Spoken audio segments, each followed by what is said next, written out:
South Africa has over 700,000 tennis players. Most of them play socially, while only 14,000 are registered. But with Tennis South Africa starting to focus on developing players, the organization's CEO, Richard Glover, is hoping to attract more players by establishing 5 development centers across the Rainbow Nation. We're really trying to invest as much money as we can into the grassroots structures of the game, because ultimately, if we are to produce world-class players again, we need to get as many kids in South Africa from all communities playing as possible. And so these growth point development centres are important because they are being placed in strategically important communities with the aim of producing a future black champion. Development at grassroots level, especially in township areas like Atteridgeville, Soweto, Mamelodi and Alexandria, have been lacking over the past decade. And it is an area Glover and his organisation are keen to address in the near future. Tennis is on a very, very long road in terms of being put back on its feet. I think it's fair to say that we've neglected our development structures and our grassroots structures probably in the last 10 years or so.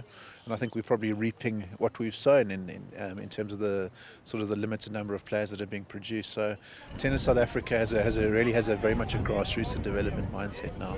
South Africa's Davis Cup and Fed Cup teams find themselves at contrasting places. But the TSA CEO is confident that the women will catch up to the men, as doing well in the competition is extremely important for the growth of the game. We're probably more advanced from a Davis Cup perspective in terms of our sort of structures and planning than we are from a Fed Cup perspective.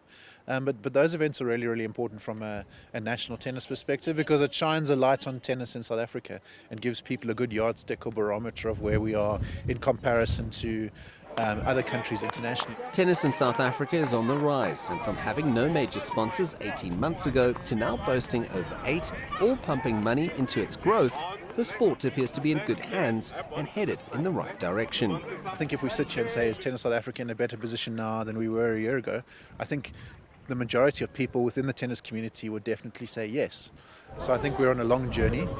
I think tennis in this country has a bright future based on the work that's happening now and based on the work that will happen in the next few months. Tennis South Africa have certainly been through its ups and downs, but according to the CEO, they're financially stable and in a position to invest in development programs like this one in Atteridgeville, with an eye to one day producing an African champion and regulars on the WTA and ATP tours. CS du Plessis, CGTN, Atteridgeville.